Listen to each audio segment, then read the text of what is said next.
ओम शांति 9 जुलाई 2025 प्रातः मुरली शिव भगवान कर मधुर महावाक्य।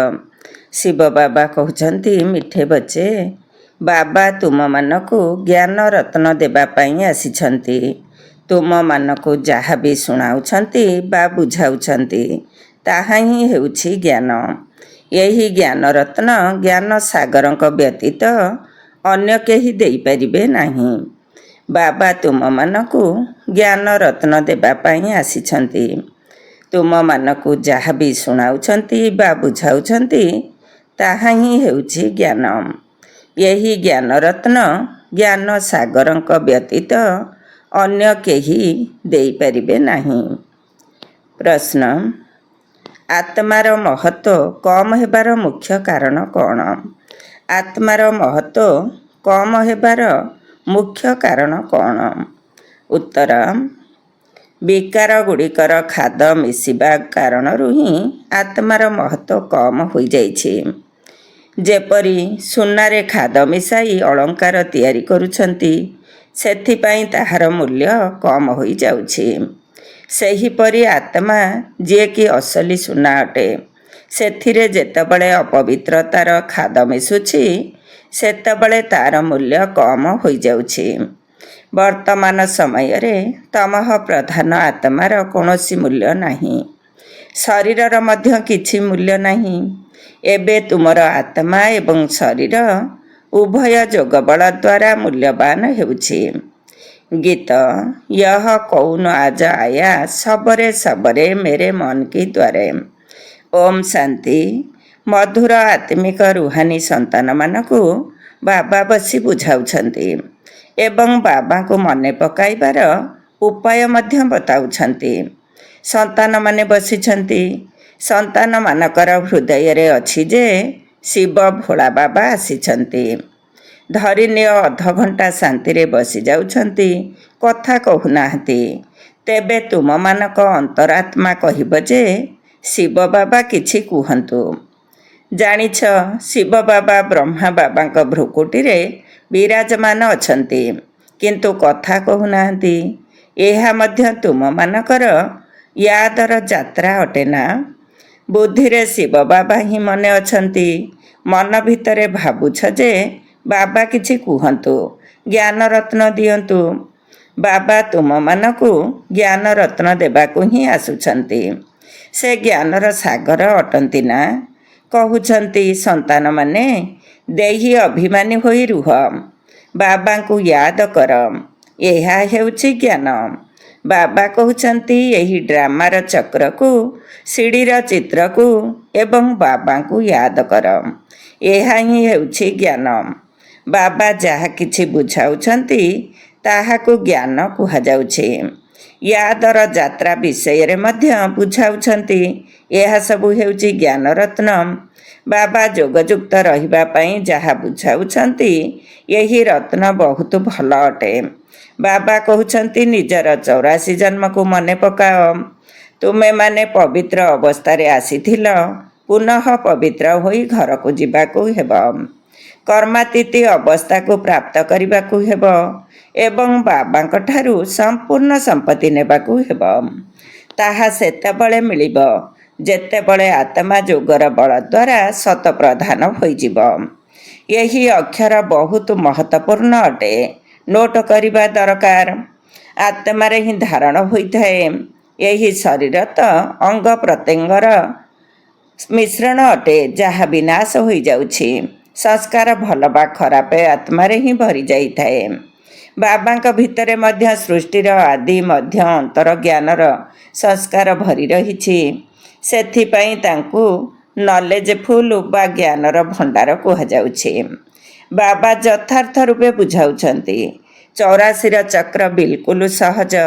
एबे 84 चक्र पूर्ण होइछि।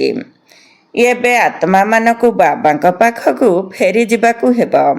महिला आत्मा तो सेठाकु जाई परिबो नाही। जेबे तुमर आत्मा पवित्र होइजिबो सेतेबळे पुणी यही शरीर छाड़ी चली जिबो। पवित्र शरीर तो एठारे मिली परिबो नाही। यही शरीर पुरुणा जोता सदृश्य ଏଥିରୁ ବୈରାଗ୍ୟ ଆସି ଚାଲିଛି। ଆତ୍ମାକୁ ଏବେ ପବିତ୍ର ହୋଇ ପୁଣି ଭବିଷ୍ୟତରେ ପବିତ୍ର ଶରୀର ନେବାକୁ ହେବ। ସତ୍ୟ ଯୁଗରେ ଆମମାନଙ୍କର ଆତ୍ମା ଏବଂ ଶରୀର ଉଭୟ ପବିତ୍ର ଥିଲା। ଏବେ ତୁମମାନଙ୍କର ଆତ୍ମା ଅପବିତ୍ର ହୋଇଯାଇଛି, ତେଣୁ ଶରୀର ମଧ୍ୟ ଅପବିତ୍ର। ଯେମିତି ସୁନା ସେମିତି ଅଳଙ୍କାର। ସରକାର ମଧ୍ୟ କହୁଛି ଶସ୍ତା ସୁନାର ଗହଣା ପିନ୍ଧ, ତାର ମୂଲ୍ୟ ମଧ୍ୟ କମ୍। ଏବେ ତୁମର ଆତ୍ମାର ମୂଲ୍ୟ ମଧ୍ୟ କମ୍ ହୋଇଯାଇଛି।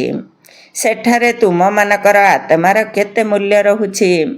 ସତ ପ୍ରଧାନ ଥାଏ ନା? ଏବେ ହେଉଛି ତମଃ ପ୍ରଧାନ। ଖାଦ ମିଶିଛି, କୌଣସି କାମର ନୁହେଁ। ସେଠାରେ ଆତ୍ମା ପବିତ୍ର ରହିବ, ତେଣୁ ବହୁତ ମୂଲ୍ୟ ରହିବ। ଏବେ 9 କ୍ୟାରେଟ୍ ହୋଇଯାଇଛି, ତେଣୁ କିଛି ମୂଲ୍ୟ ନାହିଁ। ସେଥିପାଇଁ ବାବା କହୁଛନ୍ତି ଆତ୍ମାକୁ ପବିତ୍ର କରାଅ, ତେବେ ପବିତ୍ର ଶରୀର ମଧ୍ୟ ମିଳିବ। ଏହି ଜ୍ଞାନ ଆଉ କେହି ଦେଇପାରିବେ ନାହିଁ। ବାବା ହିଁ କହୁଛନ୍ତି ମାମେକମ୍ ୟାଦ କର। ଏକଥା ଶ୍ରୀକୃଷ୍ଣ କିପରି କହିବେ? ସେ ତ ଦେହଧାରୀ ଅଟନ୍ତି ନା। ବାବା କହୁଛନ୍ତି ନିଜକୁ ଆତ୍ମା ଭାବି ମୋତେ ମନେ ପକାଅ, କୌଣସି ଦେହଧାରୀଙ୍କୁ ମନେ ପକାଅ ନାହିଁ। ଏବେ ତୁମେମାନେ ବୁଝୁଛ, ତେଣୁ ପୁଣି ଅନ୍ୟମାନଙ୍କୁ ବୁଝାଇବାକୁ ହେବ। ଶିବ ବାବା ହେଉଛନ୍ତି ନିରାକାର, ତାଙ୍କର ଜନ୍ମ ଅଲୌକିକ ଅଟେ। ତୁମମାନଙ୍କୁ ମଧ୍ୟ ଅଲୌକିକ ଜନ୍ମ ଦେଉଛନ୍ତି। ଅଲୌକିକ ବାବା, ଅଲୌକିକ ସନ୍ତାନ। ଲୌକିକ, ପାରଲୌକିକ ଏବଂ ଅଲୌକିକ କୁହାଯାଉଛି। ତୁମ ସନ୍ତାନମାନଙ୍କୁ ଅଲୌକିକ ଜନ୍ମ ମିଳୁଛି। ବାବା ତୁମମାନଙ୍କୁ ପୋଷ୍ୟ କରି ସମ୍ପତ୍ତି ଦେଉଛନ୍ତି। ତୁମେମାନେ ଜାଣିଛ ଆମ ବ୍ରାହ୍ମଣମାନଙ୍କର ମଧ୍ୟ ଅଲୌକିକ ଜନ୍ମ ଅଟେ। ଅଲୌକିକ ବାବାଙ୍କ ଠାରୁ ଅଲୌକିକ ସମ୍ପତ୍ତି ମିଳୁଛି। ବ୍ରହ୍ମା କୁମାର କୁମାରୀମାନଙ୍କ ବ୍ୟତୀତ ଅନ୍ୟ କେହି ସ୍ୱର୍ଗର ମାଲିକ ହୋଇପାରିବେ ନାହିଁ। ମନୁଷ୍ୟ କିଛି ବି ବୁଝୁନାହାନ୍ତି। ବାବା ତୁମମାନଙ୍କୁ କେତେ ବୁଝାଉଛନ୍ତି। ଆତ୍ମା ଯିଏ ଅପବିତ୍ର ହୋଇଯାଇଛି, ତାହା ବାବାଙ୍କ ସ୍ମୃତି ବ୍ୟତୀତ ପବିତ୍ର ହୋଇପାରିବ ନାହିଁ। ସ୍ମୃତିରେ ନ ରଖିଲେ ଖାଦ ରହିଯିବ, ପବିତ୍ର ହୋଇପାରିବ ନାହିଁ। ପୁଣି ଦଣ୍ଡ ଭୋଗିବାକୁ ପଡ଼ିବ। ସାରା ଦୁନିଆର ମନୁଷ୍ୟ ଆତ୍ମାମାନଙ୍କୁ ପବିତ୍ର ହୋଇ ଘରକୁ ଫେରିବାକୁ ହେବ। ଶରୀର ତ ଯିବ ନାହିଁ। ବାବା କହୁଛନ୍ତି ନିଜକୁ ଆତ୍ମା ଭାବିବା କେତେ କଷ୍ଟକର। କର୍ମଧନ୍ଦା ସମୟରେ ଆତ୍ମିକ ସ୍ଥିତି ରହିନଥାଏ। ବାବା କହୁଛନ୍ତି ଯଦି ନିଜକୁ ଆତ୍ମା ଭାବୁନାହଁ, ତେବେ ଶିବ ବାବାଙ୍କୁ ତ ୟାଦ କର। ଧନ୍ଦା ଆଦି କରି ଏହି ପରିଶ୍ରମ କର ଯେ ମୁଁ ଆତ୍ମା ଏହି ଶରୀର ଦ୍ୱାରା କାମ କରୁଛି। ମୁଁ ଆତ୍ମା ହିଁ ଶିବ ବାବାଙ୍କୁ ମନେ ପକାଉଛି। ଆତ୍ମା ହିଁ ପ୍ରଥମେ ପବିତ୍ର ଥିଲା। ଏବେ ପୁଣି ତାକୁ ପବିତ୍ର ହେବାକୁ ହେବ। ଏହା ହେଉଛି ପରିଶ୍ରମ। ଏଥିରେ ଜବରଦସ୍ତ ରୋଜଗାର ହେଉଛି। ଏଠାରେ ଯେତେ ବଡ଼ ସାହୁକାର ବି ହୁଅନ୍ତୁ, ସେମାନଙ୍କ ପାଖରେ ଅରବ ଖରବ ରହିଥାଉ, କିନ୍ତୁ ଆନ୍ତରିକ ସୁଖ ନାହିଁ। ସମସ୍ତଙ୍କ ମୁଣ୍ଡ ଉପରେ ଦୁଃଖ ଅଛି। ଆଜି ବଡ଼ ବଡ଼ ରାଜା, ପ୍ରେସିଡେଣ୍ଟ ଆଦି ଅଛନ୍ତି, କାଲି ତାଙ୍କୁ ମାରି ଦେଉଛନ୍ତି। ବିଲାତରେ କ'ଣ କ'ଣ ସବୁ ହେଉଛି। ସାହୁକାରମାନଙ୍କ ଉପରେ, ରାଜାମାନଙ୍କ ଉପରେ ସମସ୍ୟା ଆସିଯାଉଛି। ଏଠାରେ ଯେଉଁ ରାଜାମାନେ ଥିଲେ, ସେମାନେ ପ୍ରଜା ହୋଇଯାଇଛନ୍ତି। ରାଜାମାନଙ୍କ ଉପରେ ପ୍ରଜାମାନଙ୍କର ରାଜ୍ୟ ହୋଇଗଲାଣି। ଡ୍ରାମାରେ ଏହିପରି ନିର୍ଦ୍ଧାର୍ଯ୍ୟ ରହିଛି। ଶେଷ ବେଳକୁ ଏହି ଅବସ୍ଥା ହୋଇଯାଇଥାଏ। ପରସ୍ପର ମଧ୍ୟରେ ବହୁତ ଲଢ଼େଇ କରିବେ। ତୁମେମାନେ ଜାଣିଛ କଳ୍ପ ପୂର୍ବରୁ ମଧ୍ୟ ଏପରି ହୋଇଥିଲା। ତୁମେମାନେ ଗୁପ୍ତ ବେଶରେ ଦିଲ୍ ବା ଜାନ, ଶିଖ୍ ବା ପ୍ରେମ, ମନ ପ୍ରାଣ ଦ୍ୱାରା ନିଜର ହରାଇଥିବା ରାଜ୍ୟ ନେଉଛ। ତୁମମାନଙ୍କୁ ହିଁ ପରିଚୟ ମିଳିଛି। ଆମେ ତ ମାଲିକ ଥିଲୁ, ସୂର୍ଯ୍ୟବଂଶୀ ଦେବତା ଥିଲୁ। ଏବେ ପୁଣି ସେହିପରି ହେବା ପାଇଁ ପୁରୁଷାର୍ଥ କରୁଛୁ। କାହିଁକି ନା ଏଠାରେ ତୁମେମାନେ ସତ୍ୟନାରାୟଣଙ୍କର କଥା ଶୁଣୁଛ ନା। ବାବାଙ୍କ ଦ୍ୱାରା ଆମେ ନରରୁ ନାରାୟଣ କିପରି ହେବୁ? ବାବା ଆସି ରାଜଯୋଗ ଶିଖାଉଛନ୍ତି। ଭକ୍ତି ମାର୍ଗରେ ଏହାକୁ କେହି ଶିଖାଇ ପାରିବେ ନାହିଁ। କୌଣସି ମନୁଷ୍ୟକୁ ବାପ, ଶିକ୍ଷକ, ଗୁରୁ କୁହାଯିବ ନାହିଁ। ଭକ୍ତିରେ କେତେ ପୁରାଣ କାହାଣୀ ଶୁଣାଉଛନ୍ତି। ଏବେ ତୁମମାନଙ୍କୁ 21 ଜନ୍ମ ବିଶ୍ରାମ ପାଇବା ପାଇଁ ପବିତ୍ରତ ନିଶ୍ଚୟ ହେବାକୁ ପଡ଼ିବ। ବାବା କହୁଛନ୍ତି ନିଜକୁ ଆତ୍ମା ଭାବ। ଅଧା କଳ୍ପ ତ ଡ୍ରାମା ଅନୁସାରେ ଦେହ ଅଭିମାନୀ ହୋଇ ରହୁଛ। ଏବେ ଦେହୀ ଅଭିମାନୀ ହେବାକୁ ପଡ଼ିବ। ଡ୍ରାମା ଅନୁସାରେ ଏବେ ପୁରୁଣା ଦୁନିଆକୁ ବଦଳାଇ ନୂଆ କରିବାକୁ ହେବ।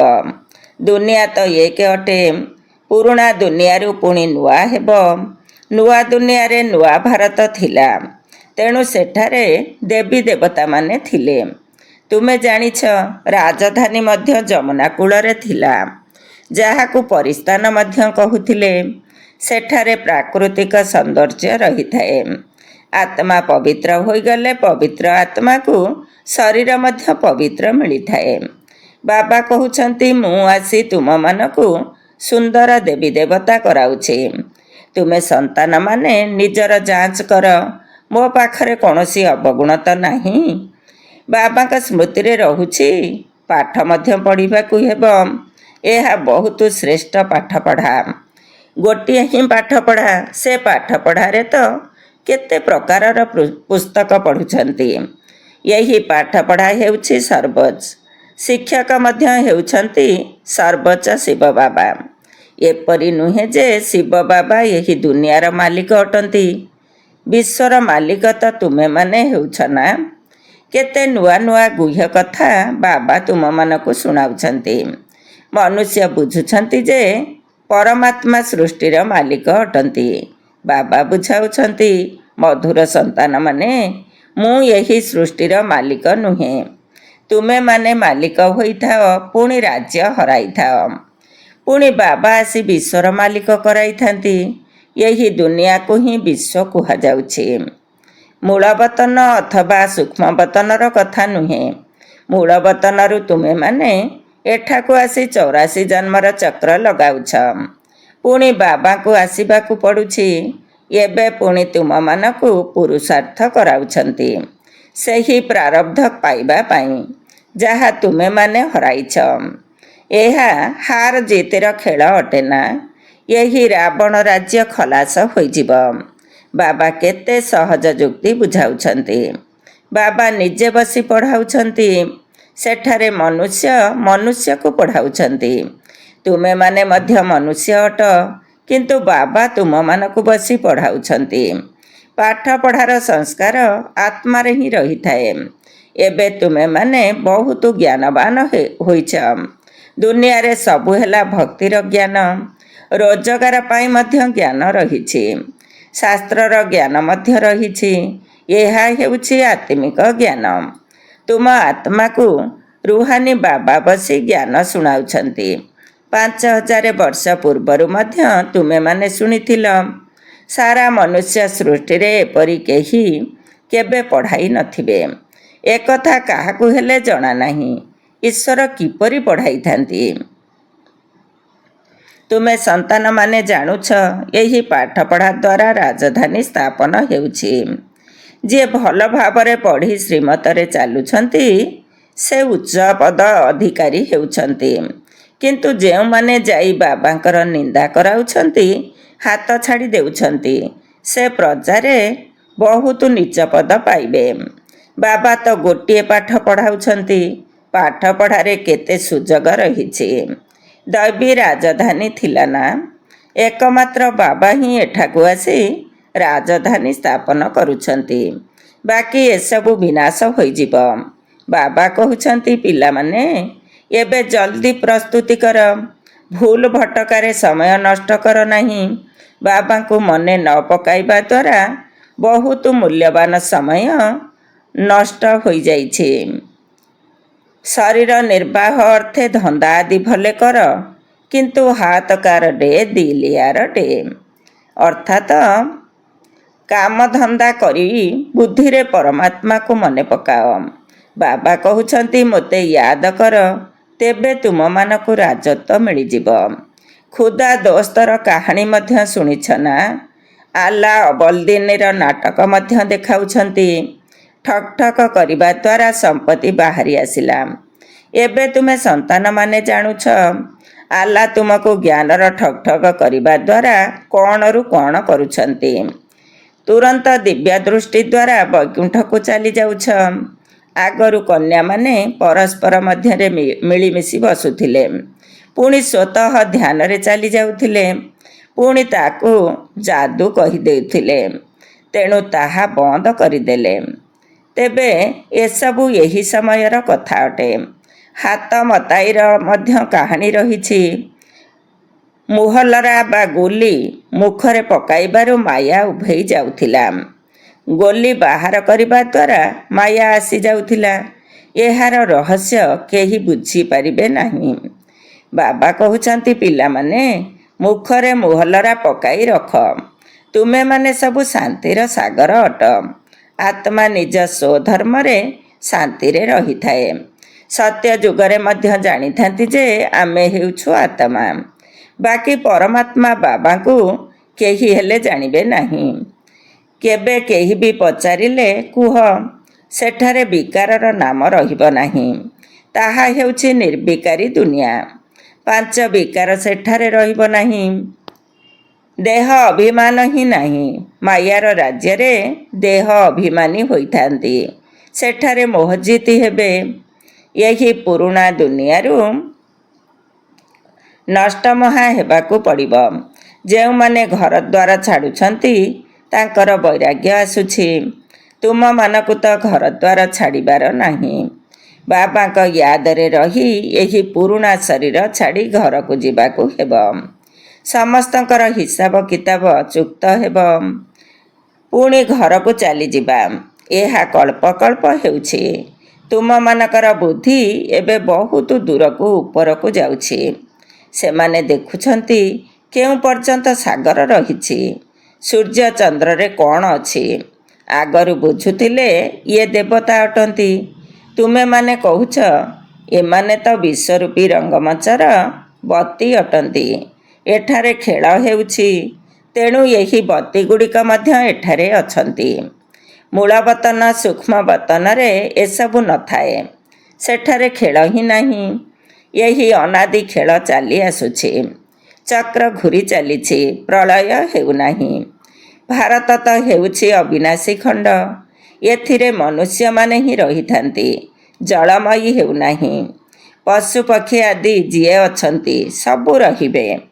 ବାକି ଯେଉଁ ସବୁ ଖଣ୍ଡ ରହିଛି ତାହା ସତ୍ୟ ତ୍ରେତା ଯୁଗରେ ରହିବ ନାହିଁ। ତୁମେମାନେ ଯାହା କିଛି ଦିବ୍ୟ ଦୃଷ୍ଟିରେ ଦେଖିଛ ତାହା ପୁଣି ପ୍ରାକ୍ଟିକାଲରେ ଦେଖିବ। ଯେଉଁ ସ୍ୱର୍ଗ ପାଇଁ ପୁରୁଷାର୍ଥ କରୁଛ, ପ୍ରାକ୍ଟିକାଲରେ ତୁମେମାନେ ବୈକୁଣ୍ଠରେ ଯାଇ ରାଜତ୍ୱ କରିବ।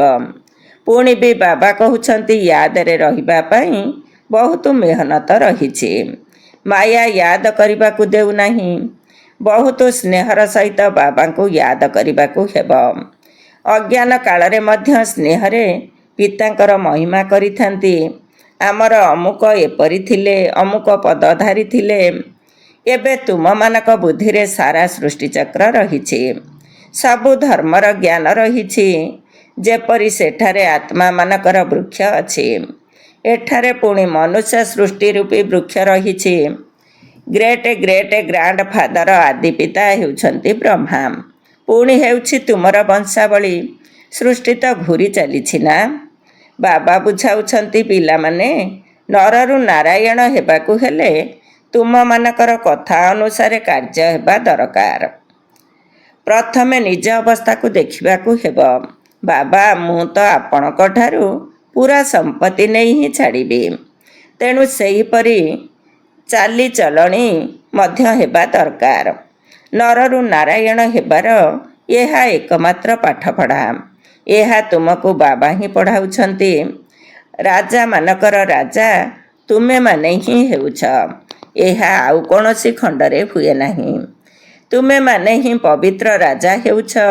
ପୁଣି ବିନା ଲାଇଟର ମୁକୁଟଧାରୀ ଅପବିତ୍ର ରାଜାମାନେ ପବିତ୍ର ରାଜାମାନଙ୍କର ମନ୍ଦିର ତିଆରି କରି ପୂଜା କରୁଛନ୍ତି। ଏବେ କେବଳ ତୁମେମାନେ ହିଁ ପଢ଼ୁଛ। ଛାତ୍ର ଶିକ୍ଷକଙ୍କୁ କାହିଁକି ଭୁଲି ଯାଉଛନ୍ତି? କହୁଛନ୍ତି ବାବା ମାୟା ଭୁଲାଇ ଦେଉଛି। ଦୋଷ ମାୟା ଉପରେ ରଖିଦେଉଛନ୍ତି। ଆରେ ତୁମକୁ ହିଁ ବାବାଙ୍କୁ ମନେ ପକାଇବାକୁ ହେବ। ମୁଖ୍ୟ ଟିଚର ଜଣେ ହିଁ ଅଟନ୍ତି, ବାକି ଅନ୍ୟ ସମସ୍ତେ ହେଉଛନ୍ତି ସହଯୋଗୀ ଶିକ୍ଷକ। ବାବାଙ୍କୁ ଭୁଲି ଯାଉଛ। ଆଚ୍ଛା, ଶିକ୍ଷକଙ୍କୁ ମନେ ପକାଅ। ତୁମମାନଙ୍କୁ 3ଟି ସୁଯୋଗ ଦିଆଯାଇଥାଏ। ଗୋଟିଏ ଭୁଲିଲେ ଆଉ ଗୋଟିଏ ସ୍ୱରୂପକୁ ମନେ ପକାଅ। ଆଚ୍ଛା, ମିଠା ମିଠା ଶିଖିଲଧେ ସନ୍ତାନମାନଙ୍କ ପ୍ରତି ମାତା ପିତା ବାପଦାଦାଙ୍କର ମଧୁର ସ୍ନେହ ସମ୍ପନ୍ନ ଶୁଭେଚ୍ଛା ଏବଂ ସୁପ୍ରଭାତ। ଆତ୍ମିକ ପିତାଙ୍କର ଆତ୍ମିକ ସନ୍ତାନମାନଙ୍କୁ ନମସ୍ତେ। ଆମ ଆତ୍ମିକ ସନ୍ତାନମାନଙ୍କର ଆତ୍ମିକ ମାତା ପିତା ବାପଦାଦାଙ୍କୁ ନମସ୍ତେ ନମସ୍ତେ ଏବଂ ସୁପ୍ରଭାତ। ଧାରଣା ପାଇଁ ମୁଖ୍ୟ ସାର 1 ନମ୍ବର। ବାବାଙ୍କ ଠାରୁ ପୁରା ସମ୍ପତ୍ତି ନେବା ପାଇଁ ଯାହା କହୁଛ ତାହା ହିଁ କରିବାକୁ ହେବ। ଏହିଭଳି ପୁରୁଷାର୍ଥ କରିବାକୁ ହେବ। ମୋହ ଜିତି ହେବାକୁ ପଡ଼ିବ। 2 ନମ୍ବର। ସର୍ବଦା ମନେ ରହୁ ଯେ ଆମେ ଶାନ୍ତି ସାଗରଙ୍କର ସନ୍ତାନ ଅଟୁ। ଆମକୁ ଶାନ୍ତିରେ ରହିବାକୁ ହେବ। ମୁଖରେ ମୋହଲରା ବା ଏକ ପ୍ରକାରର ଗୋଲି ରଖିବାକୁ ହେବ। ଅବହେଳା କରି ନିଜର ସମୟ ନଷ୍ଟ କରିବାର ନାହିଁ। ଆଜିର ବରଦାନ, ସଂଗଠନ ରୂପୀ କିଲାକୁ ମଜବୁତ କରି ସମସ୍ତଙ୍କର ସ୍ନେହୀ ସନ୍ତୁଷ୍ଟ ଆତ୍ମା ହୁଅ। ସଂଗଠନ ରୂପୀ କିଲାକୁ ମଜବୁତ କରି ସମସ୍ତଙ୍କର ସ୍ନେହୀ ସନ୍ତୁଷ୍ଟ ଆତ୍ମା ହୁଅ। ସଂଗଠନର ଶକ୍ତି ବିଶେଷ ଶକ୍ତି ଅଟେ। ଏକମତ ବାଲା ସଂଗଠନର କିଲାକୁ କେହି ବି ହଲଚଲ କରିପାରିବେ ନାହିଁ। କିନ୍ତୁ ଏହାର ଆଧାର ହେଲା ପରସ୍ପରର ସ୍ନେହୀ ହୋଇ ସମସ୍ତଙ୍କୁ ସମ୍ମାନ ଦେବା ଏବଂ ନିଜେ ସନ୍ତୁଷ୍ଟ ରହି ସମସ୍ତଙ୍କୁ ସନ୍ତୁଷ୍ଟ କରିବା। ନା କେହି ନିଜେ ଡିଷ୍ଟର୍ବ ହେଉଥିବେ ନା ଅନ୍ୟକୁ ଡିଷ୍ଟର୍ବ କରୁଥିବେ। ଯଦି ସମସ୍ତେ ପରସ୍ପରକୁ ଶୁଭ ଭାବନା ଏବଂ ଶୁଭ କାମନାର ସହଯୋଗ ଦେଇ ଚାଲିବେ, ତେବେ ସଂଗଠନ ରୂପୀ କିଲା ମଜବୁତ ହୋଇଯିବ। ତେଣୁ ସଂଗଠନର ଶକ୍ତି ହିଁ ବିଜୟ ପ୍ରାପ୍ତ କରିବାର ବିଶେଷ ଆଧାର ସ୍ୱରୂପ ଅଟେ। ଆଜିର ସ୍ଲୋଗାନ, ଯଦି ପ୍ରତ୍ୟେକ କର୍ମ ଯଥାର୍ଥ ଏବଂ ଯୁକ୍ତିଯୁକ୍ତ ହେବ ତେବେ କୁହାଯିବ ପବିତ୍ର ଆତ୍ମା। ଯଦି ପ୍ରତ୍ୟେକ କର୍ମ ଯଥାର୍ଥ ଏବଂ ଯୁକ୍ତିଯୁକ୍ତ ହେବ ତେବେ କୁହାଯିବ ପବିତ୍ର ଆତ୍ମା। ଓମ୍ ଶାନ୍ତି। ଆଜିର ଅବ୍ୟକ୍ତ ଇସାରା, ସଂକଳ୍ପ ଶକ୍ତିକୁ ଜମା କରି ଶ୍ରେଷ୍ଠ ସେବାରେ ନିମିତ୍ତ ହୁଅ। ପ୍ରତ୍ୟେକ ସନ୍ତାନ ଯିଏକି ନିଜ ପ୍ରତି